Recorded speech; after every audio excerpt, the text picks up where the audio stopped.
Lend me your ear. I got something you need to hear. Turn the volume up so it's loud and clear. A podcast where we talk about politics and culture unscripted, no limits. Like a 504 soldier, we're not pretenders, ain't no agendas. Our only plan is to keep it 100 and do it for the fam. Yeah. What up, what up, what up? What's going on?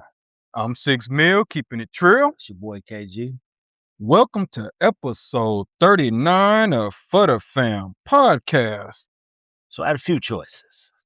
I decided to go old school. I know who you thinking. You thinking 80s. I'm thinking Curtis Enos. Yeah, I damn sure wasn't thinking Curtis Enos. But yes, we're going to go back. Roy Campanella. Okay. Baseball Hall of Famer, 3-time NL MVP. We could have won with Darryl Strawberry. When did Straw wear 39? Very briefly. He's known for wearing 39, but he wore it for the Yankees in the 90s. Really? He was 39? Mm-hmm. Also forgot that he has 4 rings. Oh, yeah. Hey, Straw wasn't no joke, man. Just imagine if him and Doc had actually focused on baseball. I don't know, bro. That Coke probably made them Hall of Famers.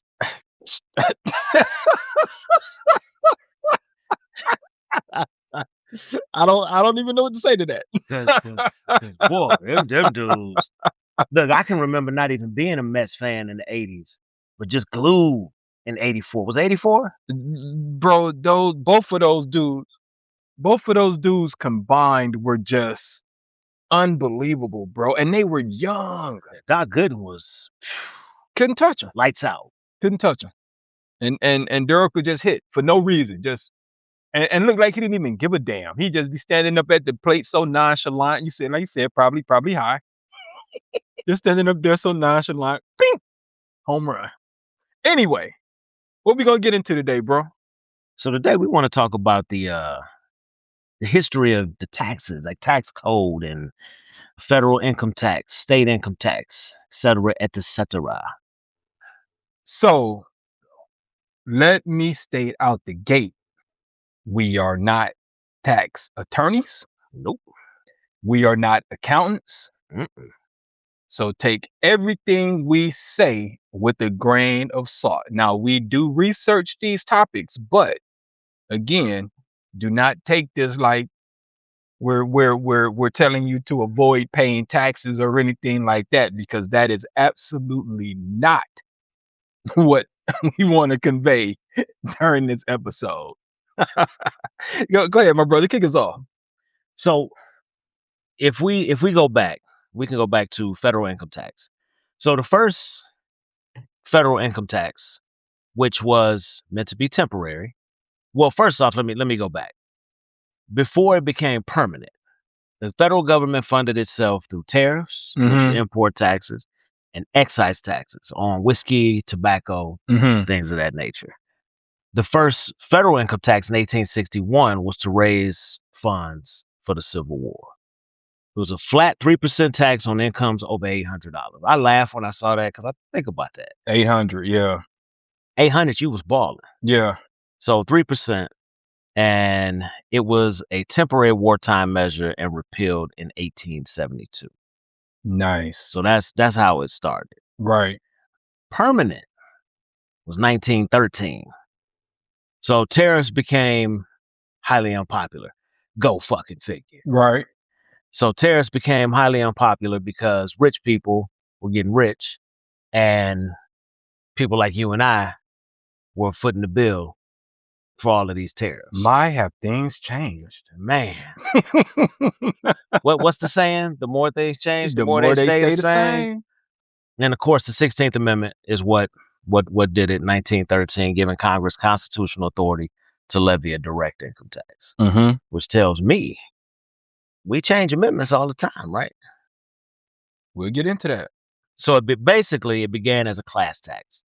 It only targeted the highest earners. Yep. 1% on incomes over $3,000, which is roughly $90,000 a day. And it went up to 7% for top earners, and fewer than 1% of Americans originally had to pay federal income tax. Interesting. So interesting. So, in my opinion, the most patriotic thing one can do as an American is pay taxes. Now, some will say, no, it's joining the military and fighting for your country. That's debatable. But one of the most patriotic things, in my opinion, one can do is pay taxes because without taxes, the government cannot function. Okay, so we get it. No one likes to pay taxes, but it is necessary in order for this experiment that we call America to exist and to continue to thrive. Why did I say that like that? Because the very people who always cry and moan and complain about paying taxes are the rich people. The ones who will tell you that they are more patriotic than you, but they don't want to pay taxes.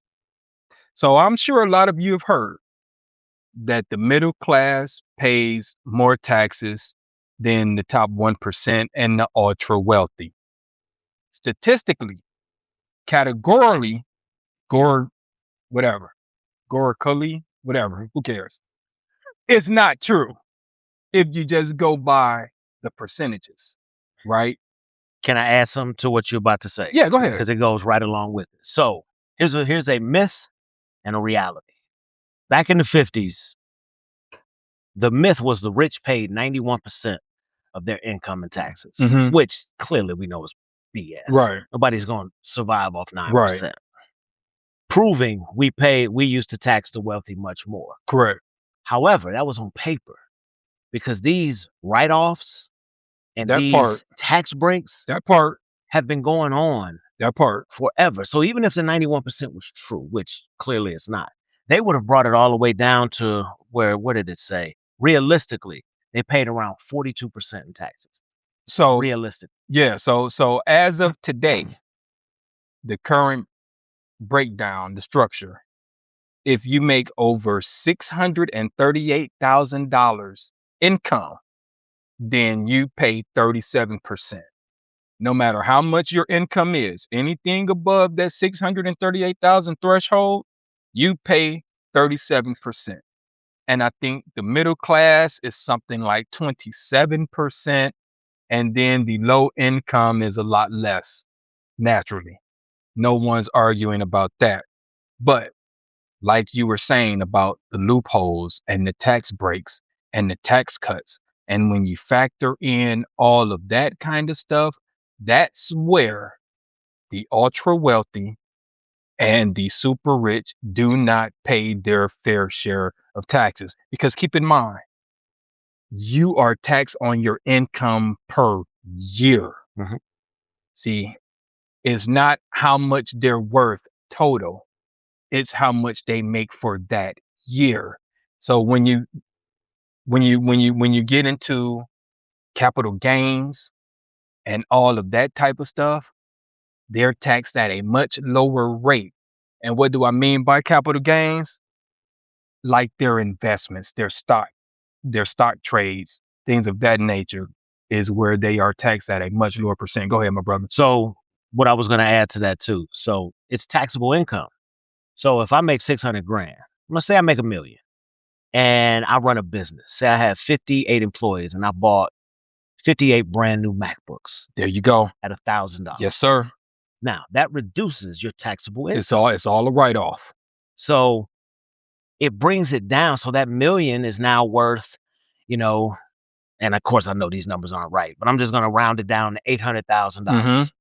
Then 4 of your executives drive company vehicles that cost $85,000 Another apiece. tax write-off. Another tax deduction on your taxable income.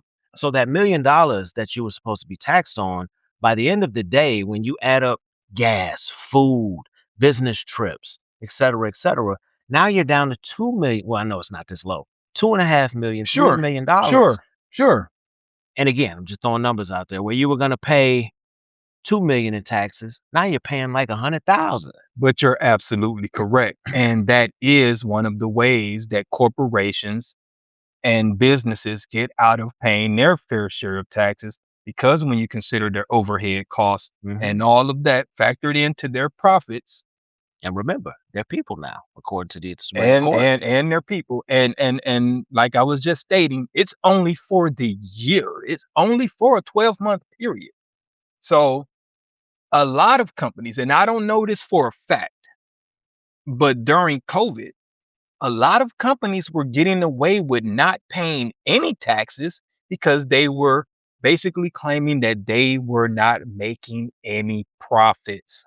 And when you think about how a lot of things were shut down, it's easy to see how a corporation can say, we didn't make any profits for this year, so we're not paying any taxes. Boom. Even though we know a lot of that is not true. I can speak from experience with the company I was working for. We didn't experience a lull at all. The company grew, and I'm not making this up for anybody that knows business. The company I was working for at the time during COVID grew 27%. Mm-hmm. 27% 27%. in 1 year. Crazy. They were riding high. Right. I try to avoid quoting a lot of statistics because I know that can get boring and make people eyes glaze over, but I got to quote a few statistics that I found to be interesting. The top earners, the top 1% pays 38% of all federal income taxes collected. All right. The top 10% pays 70% of all federal income taxes collected. Now, who's in that top 10%? You can look that up on your own and decide if you fit into that category or not. But let's just say some of us who are middle class, upper middle class, we fit into that top 10%. So according to the statistics, the middle class is paying a bulk of the taxes, regardless of what these ultra rich people would tell you. Now, here is also something that I won't say it came to light because I've already knew this, but is something that I think a lot of people just don't pay attention to, is how much we're actually taxed, right? Mm. So think about, we were just talking about capital gains. That money doesn't get taxed until the end of the year. Think about your paycheck. You're getting taxed every pay period. Mhm. That money's gone. Not just federal, but if you're in a state that has state income, you're getting hit for federal, you're getting hit with state, you're getting hit with payroll taxes, Social Security.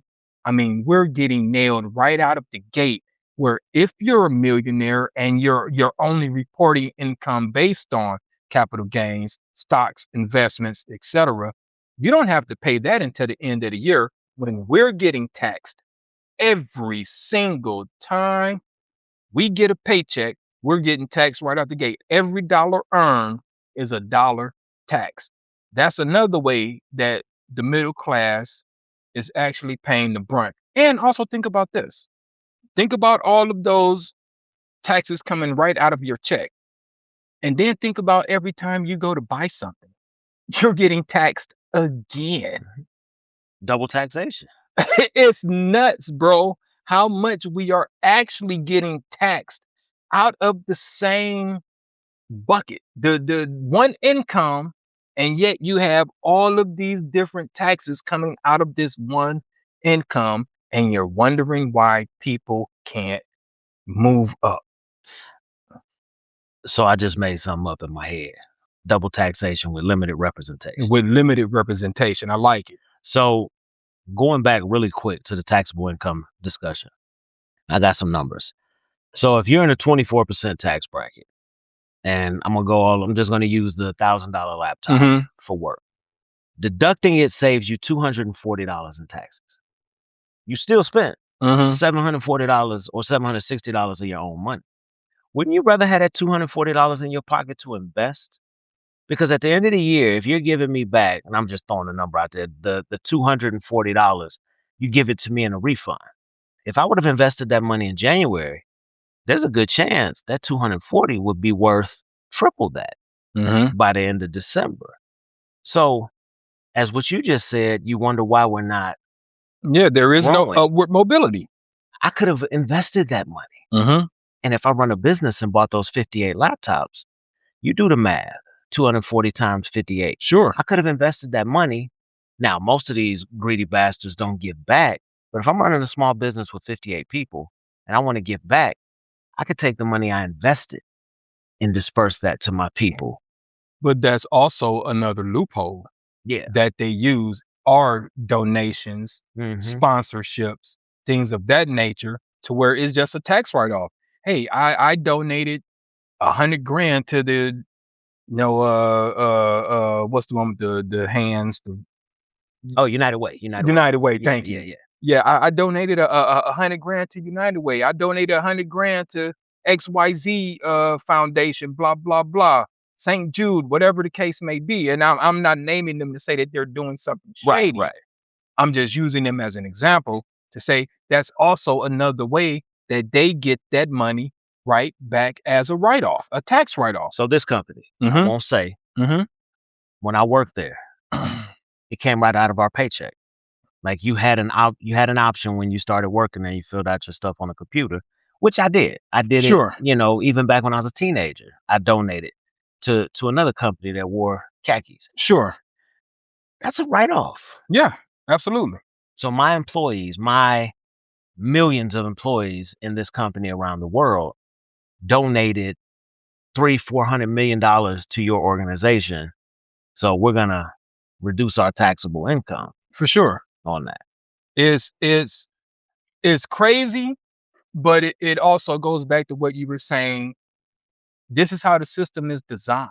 So it's actually working exactly how it was designed to work. Yeah. The rich get richer while the poor get poorer. The system is designed to protect the ultra wealthy. There is no if, ands, or buts about that. It's just true. Anyone who's telling you different is purely gaslighting. It's in the data. All you have to do is research it, look it up. It's there. It's designed to keep the rich rich. Here's something that I also found pretty interesting when we talk about the double taxation and all of that stuff, right? And this will correlate with a wealth tax, which is I kind of think what we were getting into with rewriting the amendments and whatnot. Mm-hmm. So a lot of rich people are against a wealth tax. Now, what is a wealth tax? A wealth tax basically means that you are taxed on your wealth. Your net worth is what you're going to pay taxes off of, as opposed to your income Yeah. for that year. So if you're worth 2 billion or a trillion, Mr. Musk, you're getting taxed on that $1 trillion regardless. And a lot of people say, well, we would get taxed twice if we do it that way. Well, here's something to think about, bro. If you're a homeowner, because they'll say that's not money that we actually seen within that year. That's just money that we have in XYZ accounts. Which is how Elon Musk bought Twitter. Exactly. Mm-hmm. So if you're a homeowner, houses do what in value? Yeah. Oh, they Appreciate. appreciate. Exactly. Yeah, build equity. Exactly. As a homeowner, you don't get that money every year. That's not part of your income. But when that tax assessment comes around for that following year, if your home appreciated in value, your taxes go up. Mm-hmm. So if it's good for me, It's good for you. it's good for you. If your wealth increases, I don't care if you got stocks, bonds, whatever the case may be, investments. If your wealth increase, then your tax rate should increase. Point blank, period. but a lot of lobbyists basically buy and pay these congressmen so they won't, and some of these congressmen too, because some of them are also ultra wealthy, kick against a wealth tax because they just don't want to pay more in taxes, which again makes them unpatriotic, in my opinion. Well, the BS that they use is that it punishes success, and it's just like you got rich off the back of the people that Correct. made you rich, Correct. and you think that you should sit on your high horse Correct. and be able to pay people $15 an hour Correct. when you're worth 3.3 trillion or whatever the case may be. By the end of the day, he'll be Right. worth. Right. Right. It. Now, the biggest hurdle for a wealth tax would be finding out exactly what the worth is, because then that yacht that you have that's worth 200 million, Mm-hmm. who's to say you can't go trash a couple bathrooms and depreciate the value of the yacht? So you think there would just be a lot of tax fraud? Oh my God, tax fraud would go through the roof. And you know Interesting. who would be committing it? Rich people. Right. Undervaluing all of their assets, which is Or another way they get out of paying taxes, because a lot of their wealth is assets. It's not liquid, basically. So they don't have that cash available. It's all tied up in the assets. prime example, it would stop a lot of lying overall. Mm, What did Trump say Mar-a-Lago was worth? I don't know the number. He said it was like worth $250 million, which is insane. And it's only worth like 9 or 10 million. Okay, cool. 250 million. That's what you get in tax. You say it's worth that. That's what you get in tax. We all know that he's a fraudster anyway, Right. though. So we know how much he lies about his wealth, so-called wealth, and the value of his properties. He always inflates them when it's time for him to get a loan for something. yeah, the loan. Yeah. But then when it's time for him to actually pay the taxes, he always devalues everything and says, oh, this isn't worth this, that, or the other, which is the true statement. Oh my God, I think we're about to get hit with a storm. The true statement is he overvalues that stuff and it really isn't worth shit. No. But he wants to rant and rave and tell you how valuable his stuff is, and really it's all just garbage. It's all junk. Throw some gold on it. Yeah, without a doubt. And anything else you got on that, brother? All right, cool. So we hope you guys learned a little something about taxes and how they're administered. And again, like I said, we understand that no one wants to pay taxes, but it's necessary, right? And one of the most unpatriotic things you can do is not pay your taxes. Don't let any of these guys tell you how much of a patriot they are if they don't want to pay taxes. We need taxes for schools, roads, bridges, social net programs. All of that stuff is funded by taxes. But here's one thing I also want you to consider. The ballroom, that's your tax dollar. The $70 billion that the military just got, now they're claiming that they depleted the munitions. Those are your tax dollars. The 1.7 trillion that these idiots are asking for to replenish, those are your tax dollars. The reflection pool that was perfectly fine before this clown messed it up, now it's costing millions of dollars of your tax dollars. Really quick, we're going to add to that because there have been some recent developments. More of your tax dollars could be spent after this dude who was charged sues. You know that the DOJ. The Olympic guy? Yeah, the DOJ is moving to dismiss the charges. Oh, he's suing him. As of yes, he will. Oh, I'm definitely sure he will. But no, they're actually going to dismiss the charges. That came out yesterday or something. Okay, yeah, I missed that story. Yeah, so and he should. Yeah, I'd sue whoever. Right. I'd sue everybody. This is getting off topic. Now, didn't we talk about? Because I talked about this like 6 weeks ago. Yeah. I think you should be able to sue individually. Yep. All that money you done siphoned. Yep. From living in 1600 North Pennsylvania. Yep. you're the one accusing me. I want your money. Yep. I 100% think that individuals should be sued in cases like this, not the government, because that's punishing us. Right.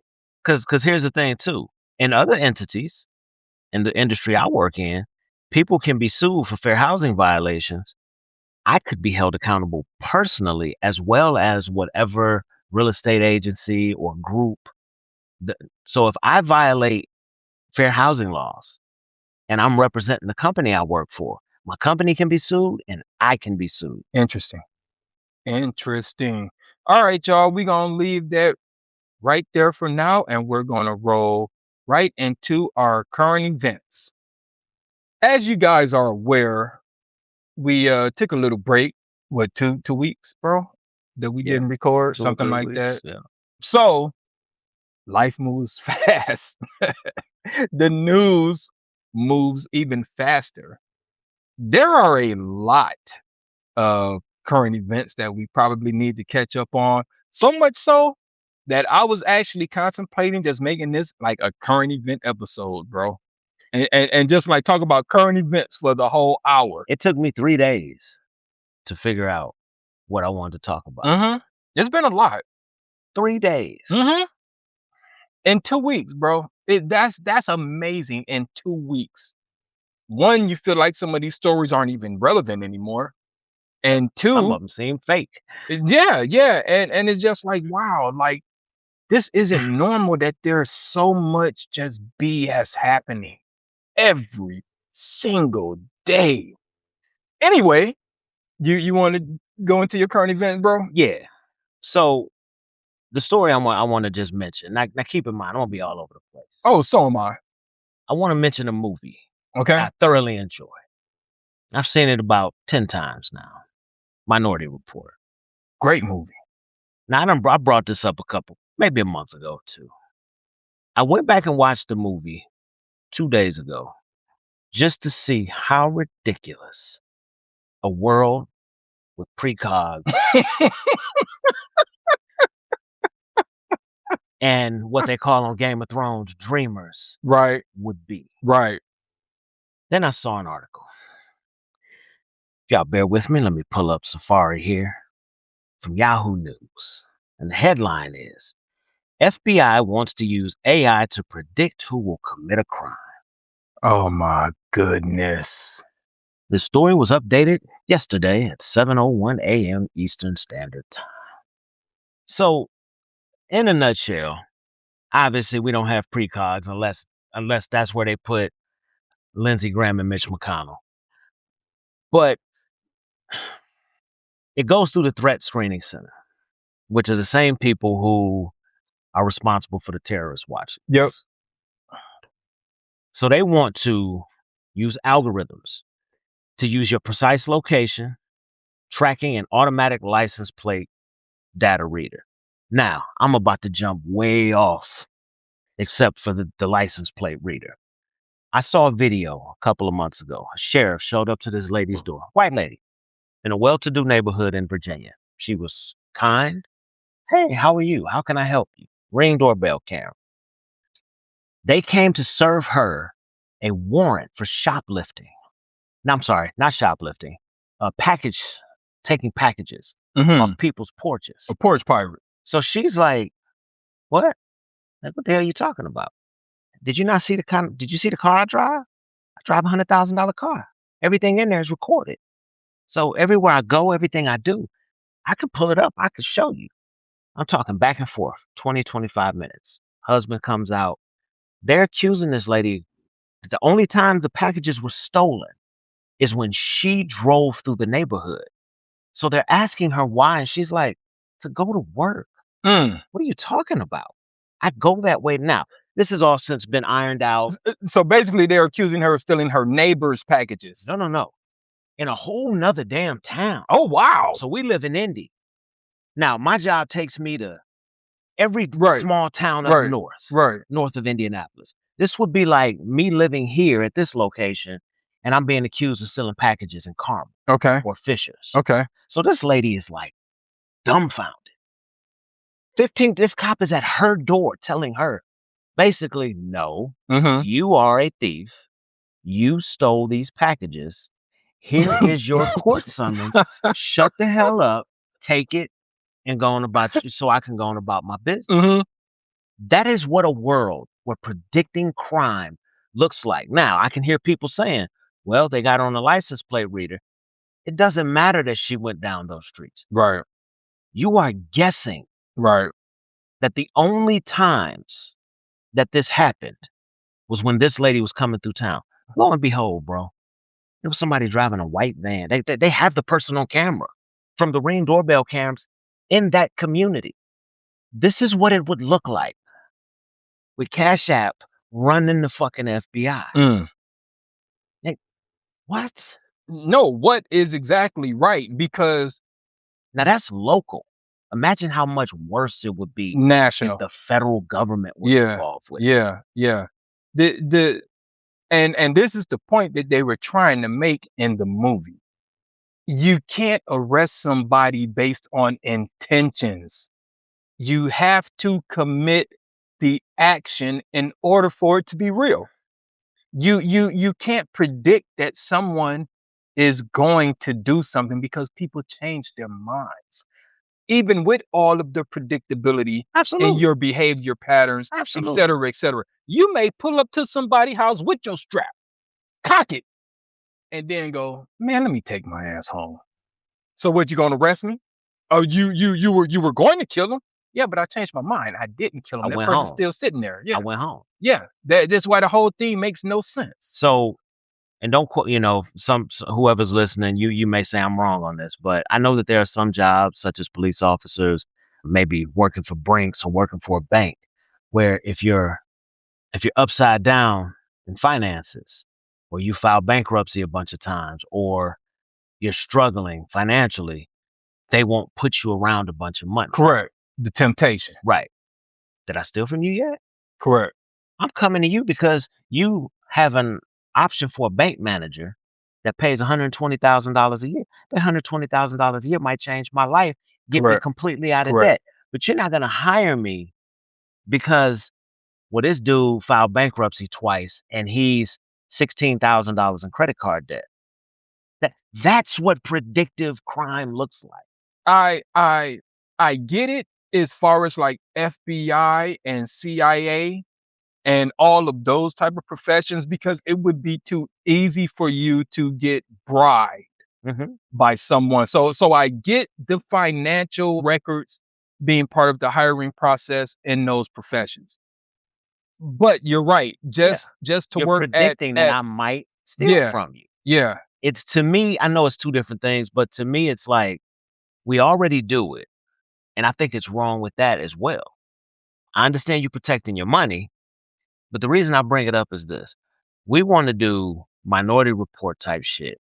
We have so many other things in this country, such as lobbyists bribing politicians, all day. such as other countries taking over ours and integrating themselves into everything that we do. Can't believe people voted for that stupidity. So it's one of those things where, and keep in mind, no country should be able to, I don't care who you are, should be able to come over here and influence anything that we Correct. do. Correct. I agree. And again, I don't care if I I love agree. the company. I agree. And I agree. it's insane. But this thing would also use social media activity, your affiliations, and your online behavior. So say you're a troll online like 50 Cent is. And you're just messing with people, basically. You just messing with people. You gonna arrest me? For something that I still haven't done. Because you know what's gonna happen? I'm gonna hire one of the best attorneys, or the best attorney in the country is gonna call me, and then I'm gonna sue you and win $20 million. Lawsuits, because you have to actually commit the act in order for it to be a crime, which is, again, what the whole movie was trying to convey. You have to commit the act in order for it to be a crime. And not only that, AI can be wrong. Which Gemini and ChatGPT tells you. Right. AI can be, I forget the actual wording. Right. But it says AI can be Correct. inaccurate. Correct. It tells you. Correct. Hey, look, you asked me a question. I'm going to do my best Correct. to give you the best answer, but I might be wrong. Correct. That's all I got. All right. So, like you, I'm going to jump. I feel like that was a roar. Yeah, it's all good. I'm going to jump to a few different topics. In my current event, some of these things in normal times would still be current, but again, because the news cycle is so vicious, they seem like they're not current anymore. I'm sure you're aware of this low T mandatory testing mess that this was on my dumbass list. Pete. Yeah, this was on my list. Yeah, that dumbass Pete wants to institute for soldiers over 30. Super. So No, exactly, bro. What are we doing? Are we trying to create Captain America and the super soldier serum program? What are we doing, bro? Keep in mind, add that along with the shaving bullshit. You know what you're trying to create. You're trying to create an army of white super soldiers. Here's the thing, bro. Testosterone injections have negative side effects. Testicular shrinkage, low sperm count, increased aggression. Add all of those things up. What do you have? A bunch of homicidal fucking maniacs running around on edge, ready to kill someone. Which you probably already have. But it's just a terrible, terrible, terrible idea. Why would you make this mandatory for people over 30, bro? Can I add something to that? Sure. It is the literal clinical definition of gender affirming care. I'll just leave it at that part. It is the literal clinical definition Yeah.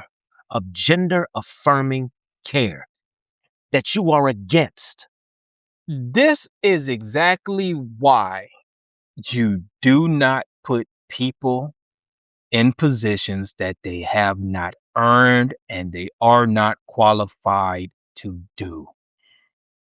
This is not meritocracy. This is nepotism. This is the homeboy hookup. And we are seeing in real time, unfortunately, we're all suffering from that nepotism. When you put people who are unqualified in positions, this is what we get. All of this buffoonery, all of these idiotic, insane, incredibly bad ideas, like you were just talking about with the predictability that the FBI wants to institute. You got this guy talking about giving people low testosterone tests, even though they don't want it or need it. These are cash out, unqualified, nepotism. Hexelf, unqualified, nepotism. This is why when you idiots say, we're doing the best of the best. No, you're doing the worst of the worst. And this is why it's important to, one, to vote for someone who's not a narcissist and just don't want yes men. This is the problem when you just put yes men people in positions of power, is you just get a farcical government, which is exactly what we have today, a farcical government. The other thing, It's a bunch of clowns. A bunch of clowns, exactly right.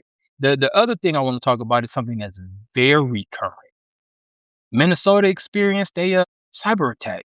Mm-hmm. Their water systems were compromised. Mm-hmm.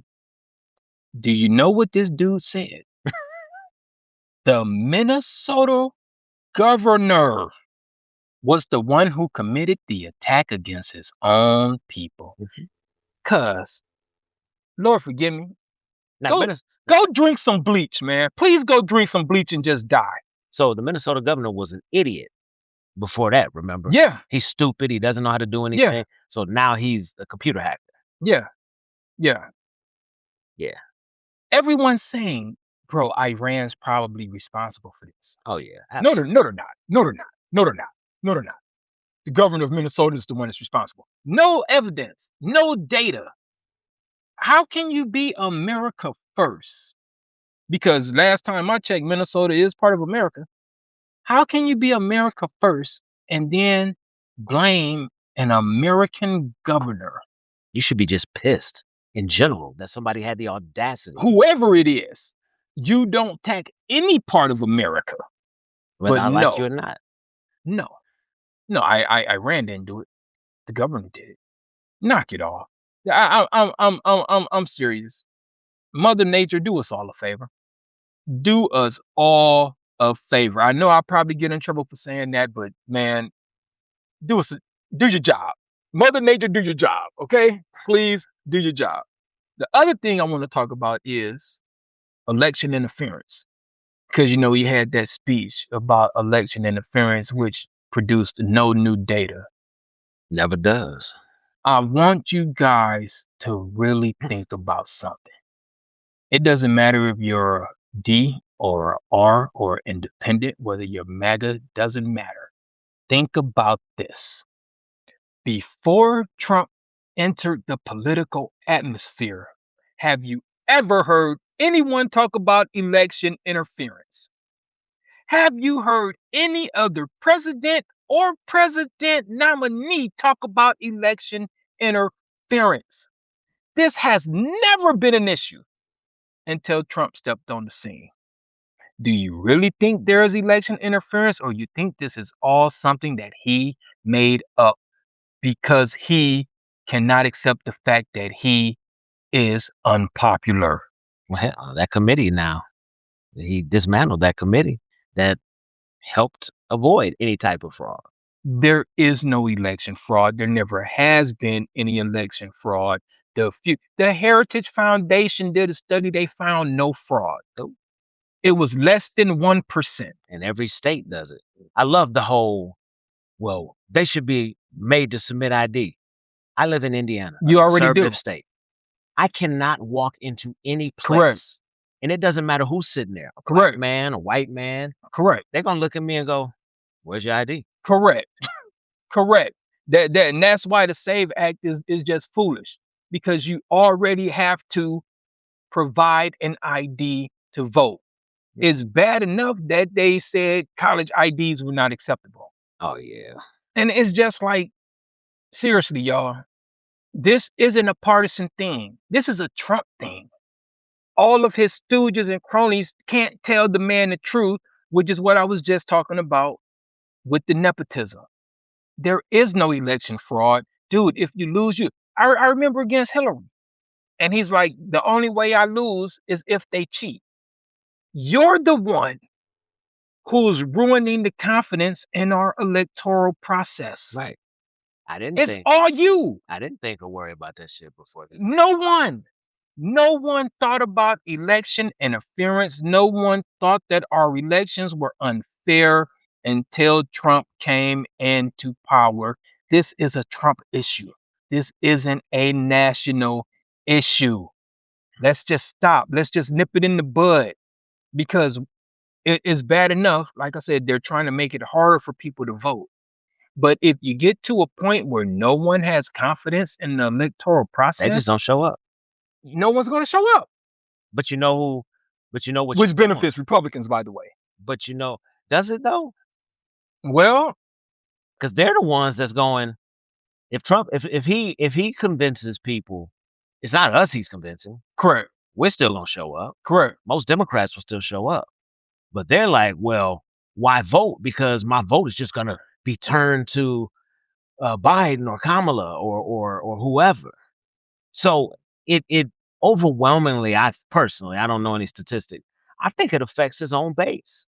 Some, but and I do think that there is data on this, but I think low turnout generally benefits Republicans. The more people vote, because they're so unpopular, the more people vote, the better it is for Democrats. Yeah, so lower turnout generally benefits Republicans. So that's why I think they're trying to muddy the waters, whatever that saying is, to just again ruin the public's confidence in the voting process, which is just unheard of. I mean, sounds like a dictatorship to me, bro. That's all I'm saying. That's all I got. All right, y'all. With that being said, we're going to transition right into our work, our rant about a random topic. You want to go, brother? Or you want me to go? I'll go. All right, go ahead. So today I want to talk about an organization in Minnesota, Mm-hmm. Feeding Our Future. Minnesota's on our mind. Yep. It was founded in 2016. Now, this program was designed to partner with the USDA. And what they were going to do is they would distribute federal funds to provide meals for low income children and elderly people. So between 2018 and 2021, you know what they did? They conducted a $250 million fraud scheme. This was during it. Well, this was the largest pandemic era fraud case in the United States. So, as an operation, here's how it worked. They would recruit businesses and restaurants and caterers to act as food distribution sites. Mm-hmm. Many of them, can you guess what community they were in? The Somali community? Bingo! So, the Minnesota Department of Education noticed highly suspicious spike in meal claims and attempted to halt and scrutinize the applications, right? So to get the government off their back, you know what they did? They aggressively accused MDE of racism and discrimination against the Somali community. They said the state was deliberately depriving minorities and elderly people of food, minority children of food. Here's the reality. The legal threat successfully forced the MDE and the state to back off.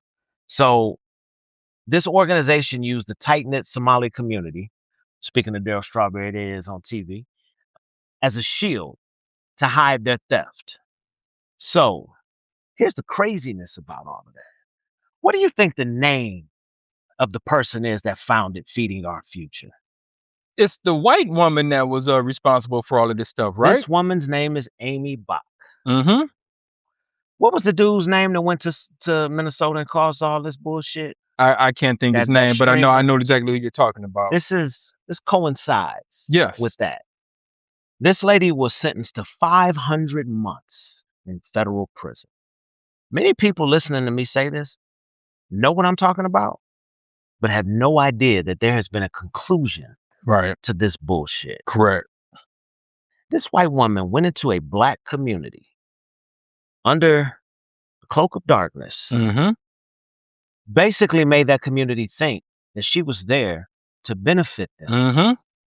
then hid behind them when she was accused of submitting fraudulent applications. Mm-hmm. Then mysteriously, some white YouTuber pops up at a daycare center. Now all of a sudden, the Somali community is committing fraud. Right. Meanwhile, a Trump-appointed judge is the one that gave this lady 41 years in prison. Yeah. She was forced to pay back she forfeited $5.2 million. And it was like a car and some other stuff. And they seized like $200,000 in funds. Yeah. I wanted to talk about this because now I'm about to turn it on us. Not you and I specifically, but us as a people.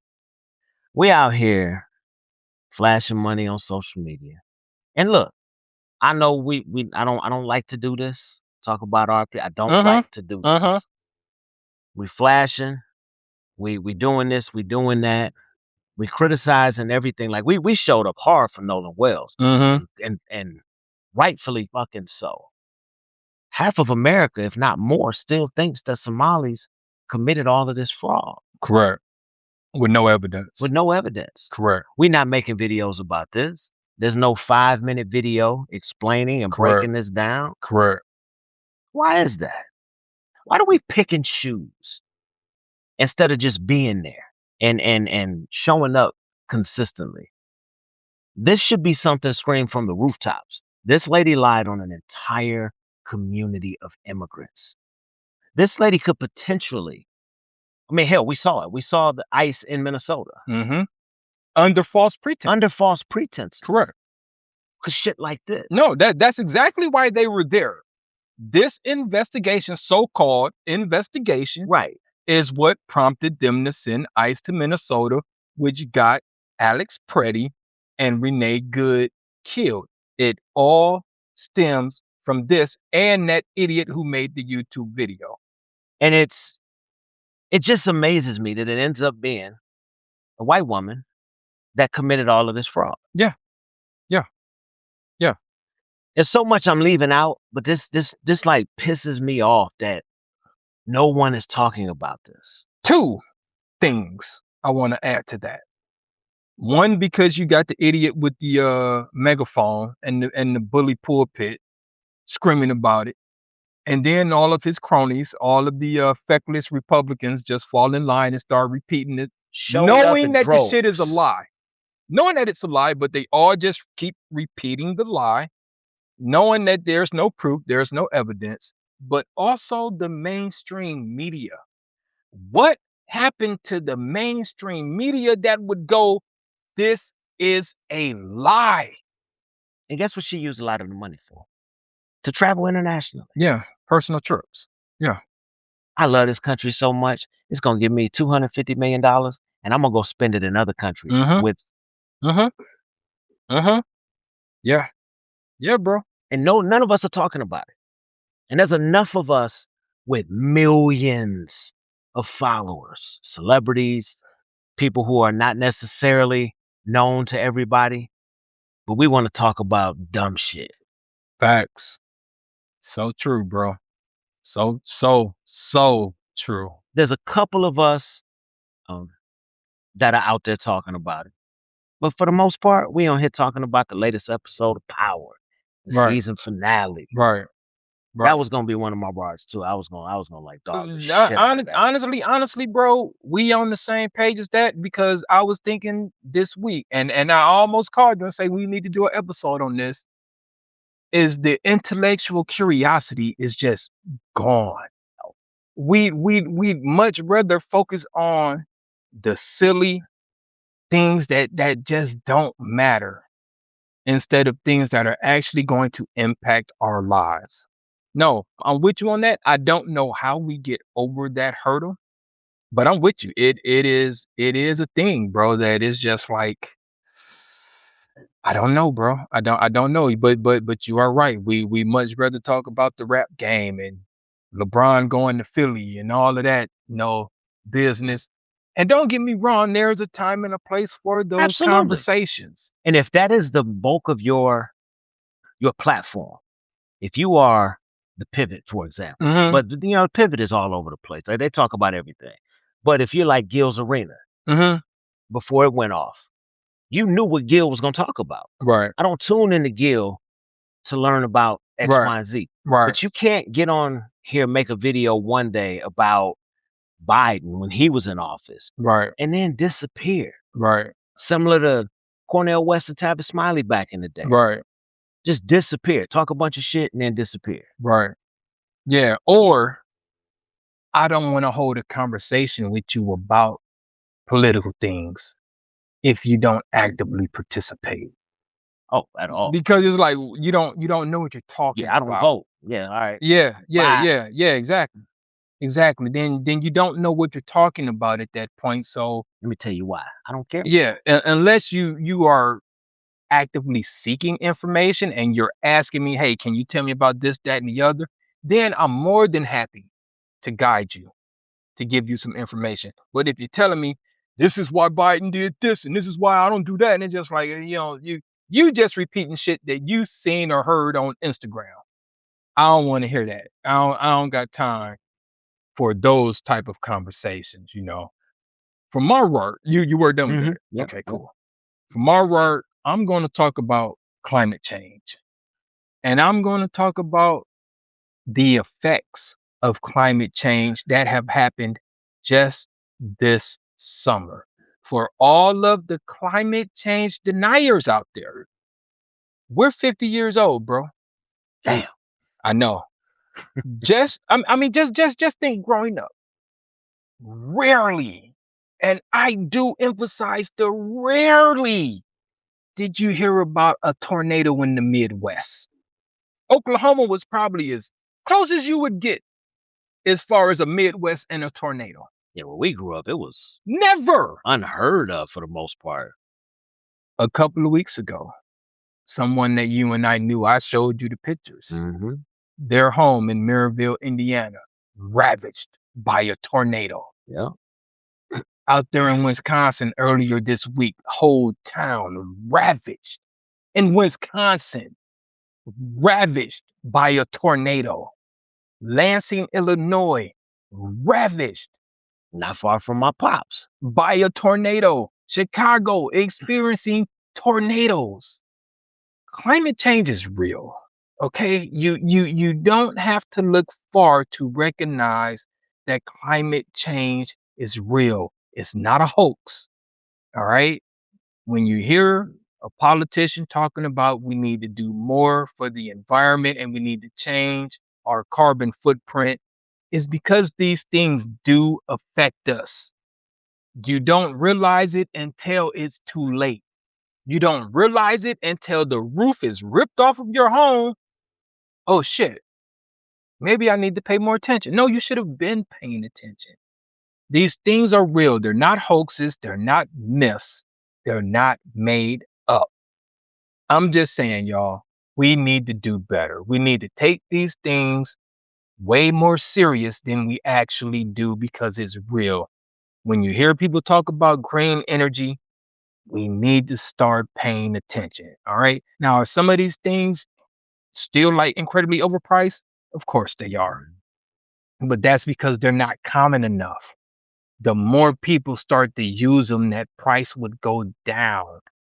We need to get more invested in climate activity and climate change and pay attention, just like the heat wave that was happening over in Europe. They've Oh never yeah. experienced that. Now they're having wildfires over in Europe because of the high heat. That's climate change, y'all. Those are the effects. That's the evidence that climate change is real. So this isn't just an American issue. This is a global issue that we really need to start paying more attention to. I know I'm sounding like a tree hugger, call it what it is, but we need to start doing this because I don't know about y'all, but I like to live on Earth. I like breathing clean air. I like drinking clean water. All right. So whether you believe it or not, these things eventually will impact your life. That's my work, brother. All right. All right, cool. We're going to transition to, look at Strawberry. We're going to transition to Spoke him up. our 5 on the black hand side movie review. And for this week, we chose Bad Boys 1. Not the Bad Boys with Sean Penn them when they were in jail back in the 70s. The Bad Damn. Boys with Martin Lawrence. Hey, that's a good movie though. Yeah, I was like, where you going with this? Yeah. The Bad Boys with Will Smith and Martin Lawrence. Go ahead, my brother. So sorry, y'all. I'm using my phone because my iPad is acting up. So we're just gonna jump right into it. Movie was released April 7th, Yep. 1995. Yep. Crazy thing. This budget was only 19 million For the entire movie, for the movie. which means none of those guys got paid. Oh, I'll get there. Something else shocked me in this. So box office 141.4 million worldwide, basically, which launched it. Mm-hmm. This was Michael Bay's first film. Really? Yes. Oh wow. Feature film debut. I'm sure he's done some Yeah. short videos or whatever, but yeah, this was his breakout.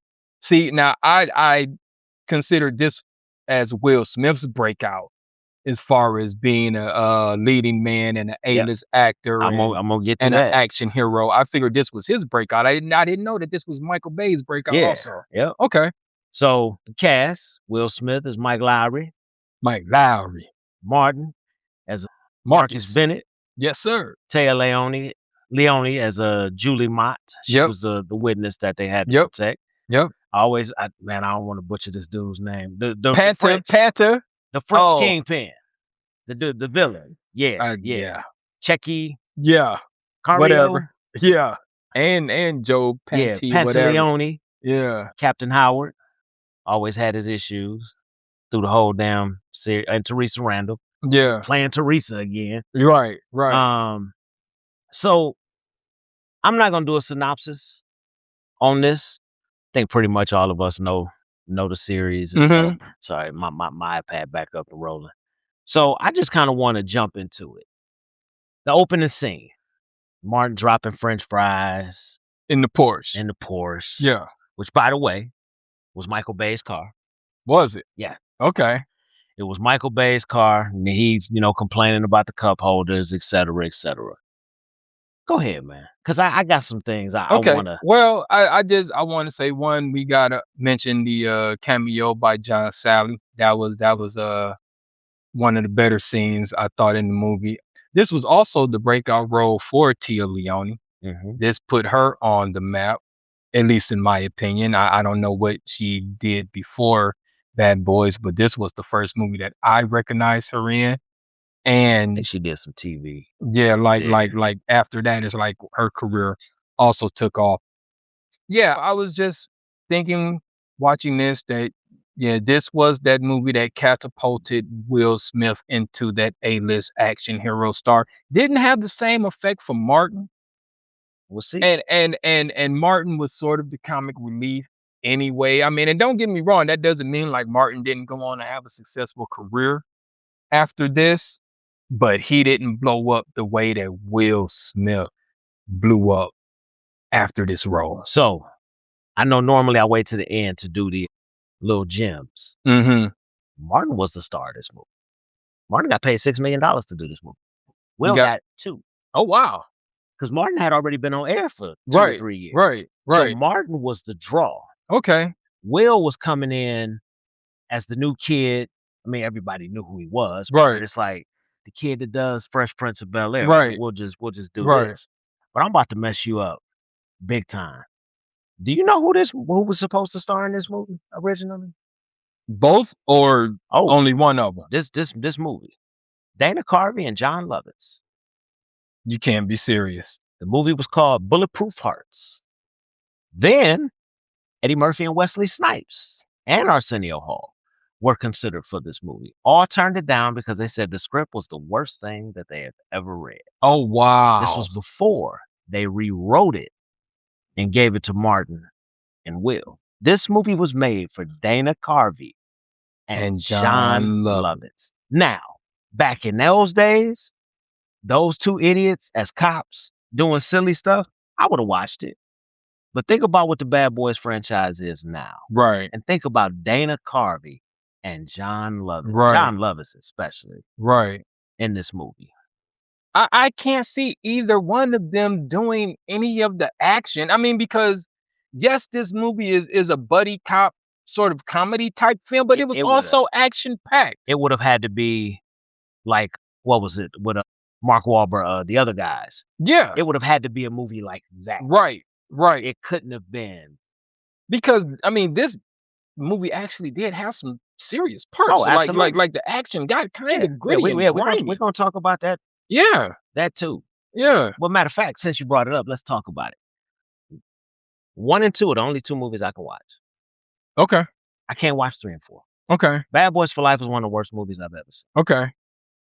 The fact that 3 and 4, the fact that we're introduced to the mysterious son, all grown up, Right. who's basically Bruce Lee, Jackie Chan, Bolo, and Michael Jai White all rolled into one. Mhm. And then it's just Martin being Just complete a goofball. buffoon. Straight buffoonery. Like he's had no training in action movies. Like all of the things he's learned as a cop, as Marcus, just went out of the window because he got old. Yeah, none of it makes any sense. All of a sudden, you can't see, you can't shoot, you can't drive anymore. You are actually whooping ass in Bad Boys 1. Reggie is basically a killer. Right, right. No, I feel you. I feel you. And watching part 1 brought me back to, man, this is a good movie. I What like this. what happened to the other two sons? Why they only mention the daughter? The two sons don't even get mentioned in Bad Boys for Life or Ride or Die. That's nuts, bro. They just X them completely out of the script. Like after the second one, where it was still, the comic relief, the funny Yeah. stuff. But Bad Boys 2 was still serious. And I think they took too long to make Bad Boys 2, and I think that messed up the whole franchise, in my opinion, because it was like a 10-year gap between Yeah, it was Bad a Boys long 1 and time. Bad Boys 2, right? Was it that long? It had like if it wasn't 10 years, it was close, bro. Because Bad Boys 1 came out in 95. Let's see when Bad Boys 2 came out. So another thing, some behind the scenes stuff. The studio refused to pay for the final explosion. Oh wow. So Michael Bay paid that out of his own pocket. 25 grand he had to pay out of his own pocket. Oh wow. For the final explosion.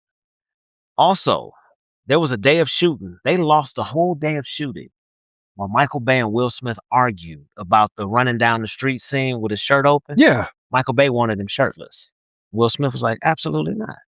They argued an entire day of shooting away. Wow. And they compromised on him just running down the street with his shirt open. Yeah. Will's argument was, what the hell for? No, that's what I was sitting here thinking, like, why would he be shirtless? Like, why do you want me shirtless? Yeah. There's no reason for me to be shirtless. Yeah. It was eight years in between Bad Boys 1 and Bad Boys 2. Bad Boys 1, 1995, Bad Boys 2, 2003. Also, the final I Love You from Will to Mark. Yeah. Will didn't want to do it. Why? I guess Michael Bay wanted him to do it like, I love you, brother, is one way. But Michael Bay apparently wanted it like, I love you. Like, and Will, I guess, my only take is, I guess Will was thinking, nah, you're not about to emasculate me. Okay. Now you see how I'm looking at you? Who gets emasculated on a daily basis nowadays? What? Not only that, bro, but this is one of those, and I'm trying to choose my words carefully. I hate to hear people talk about toxic masculinity because I'm just like, I know what you mean. yeah. It's just like, man, don't introduce that, because sometimes you need a man to teach a boy how to be a man. All of it isn't toxic. Some of it is just learning how to grow the hell up and learning how to behave. But that right to make there, it through the world. Correct. That right there is a classic example, in my opinion, of toxic masculinity. What's wrong with saying I love you? Especially if this is true, because this is just a rumor. Right. Yeah, absolutely. If this is true, because you had just done the role with the gay boy when you were 6 degrees of separation, exactly, which got you this role because they realized how good you were. Correct. So if that's true, that makes absolutely no sense whatsoever. Well, he did get a lot of pushback from that role. Oh, he should have. Yeah, one, the movie was terrible, but second, it wasn't that great. The dialogue was just like, what is this? Yeah, it was like, man, you can be gay without doing or saying some of the things that you were. It's just like, bro, you went all the way there. But I also think that this is, especially in the 90s, this was one of those, and I'm just talking, this is just one of those you got some straight dude playing a gay dude, and then you got the director who's straight trying to coach a straight man on how to be gay. I feel you. So it's just like, wait, what is this? Yeah, I feel you. However, this movie did produce some pretty funny scenes. Oh, for sure. The convenience store. For sure. When old boy pulled the gun on them. For sure. And he said, freeze, mother bitches. Yeah. All improvised. Yeah. Oh, really? Yeah. He wasn't supposed to say that. Interesting. Yeah. He just was like, I'm just going to run with it. Even at the beginning when they were in the car and they get carjacked. Oh, yeah. And he's like, yeah. Why y'all always get the big one, man? He like, what's your brother about? What, 350? Left them fools on the side of the road. Yeah. He threw that drink in his face. Now hand me a handy wipe. But yeah, this absolutely as well catapulted Will Smith. For sure. To independent. What he had, 3 movies. Shit, man, it might be the most successful 3-year run of an actor. Yeah. Ever. Yeah. What? It was Independence Day, Wild Wild West. And as bad as that movie was, it did make a ton of money. And Men in Black. Yeah. 3 years. Yeah. And then if you want to throw Bad Boys in there, Yeah. in a 4-year span, Yeah. this dude made billions. Yeah. Boom, boom, boom, boom. Back to back to back to back. And everybody watched those movies. Everybody. Black, white, it didn't matter. Correct. Correct. Definitely put him on that A-list leading man level. And Bad Boys 2, he got paid $20 million. So he went from $2 million to $20 million. Wow. In 8 years. In 8 years, bro. Must be nice. It took me a second to catch it. That Life Jennings. Yeah. But overall, the serious parts of this movie, I thought made a really good movie. Mm-hmm. You know, the killing and her having to become a witness. Sure. The Martin in the station wagon. You know, just the whole family dynamic and everything. No, without a doubt. It was No. They were definitely they took a shot at my wife. Like, we beating them down. All of that stuff was just like, and I mean, I know we're jumping, but even in Bad Boys 2, when they kidnapped his sister. Yeah, that was and real. it got real serious at the end. It was like, Mhm. okay, this just went from being a buddy comedy to now this is real, which I think they even said in the movie. Mhm. This some real shit now. Yeah. So yeah, I like the I don't want to call it a sibling rivalry, but sort of the competitiveness between them and the two Hispanic cops and how they just went back and forth throughout the whole movie. That was absolutely hilarious. So I won't say it, but when them fools walked in and he was talking about grape soda, first off, that shit was funny. When he was talking about grape soda. Absolutely hilarious. But Martin's improv of what he said, which again, I won't say it, Yeah. but him repeating what he said in that accent about grape soda and Yeah. then his response. Yeah. Hey, man. All of it, bro. Like, what happened to the dope? He was like, your mama sniffed it all. Oh, yeah, your mama sniffed it, man. Oh, man. All of that was just really, really good. Honestly, bro, you want to just rate this thing now? Yes, sir. I'm gonna give it a 5 out of 5 on the 5 high fives on the black hand side. Bad Boys 1 is a classic. So I will follow, and I know people are going, what? Y'all just did this and that. It's like, no. We're just being honest. Right.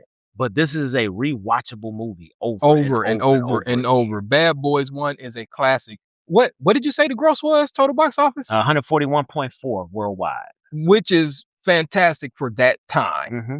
And considering they spent 19 million. Well, 100 million back in the day, you were considered A-list. Yeah, exactly. Where now it's 100 million is just breaking even because Correct. most movies, Correct. especially if you're doing a superhero movie. Correct. Yeah, good luck with that. Correct. So yeah. Bad Boys 1 is a classic. 5 high fives on the black hand side for Bad Boys. Said Bad Boys 2 not bad. I still think they took too long. They were supposed to pounce on that 1998 Bad Boys 2 should have came out. But you know what I think stopped it?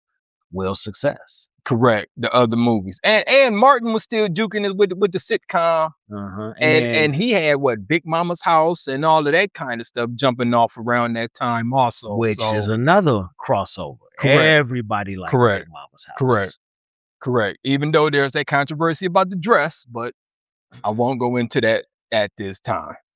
All right, y'all. That's our review of Bad Boys 1. Go check it out if you haven't seen it. You will enjoy it. It's full of laughs. It's full of action and a few touching moments as well. With that being said, we're going to roll right into our closing monologue. My brother, the floor is yours. Appreciate it. So today I want to talk about Indiana Medicaid and this waiver mess. So the state is talking of updated assessments and fixing a $1 billion mistake they made in their budget. You and I know what it is, and we're going to call it what it is. They're balancing their checkbooks by cutting off folks who cannot easily fight back. They're sitting in offices, turning real everyday struggles into cold math. They're stripping away care and kicking people out of day programs just because of a strict yes or no questionnaire. This isn't just a news headline to me. I have a grandson who is autistic and he is nonverbal. At some point, these moves will potentially affect him. We all see the writing on the wall. I know exactly how this system operates, and I know this is going to impact him down the road. These aren't just statistics, these are our people. We can't just sit back while somebody's budget error costs our most vulnerable their quality of life. Keep your eyes open, be loud about it, and hold these officials accountable. We need to look out for our own. Cool. The only thing I will add to that is our governor has been bragging about this quote unquote surplus with the budget. Mhm. That's not anything to brag about, in my opinion, because this is not a corporation.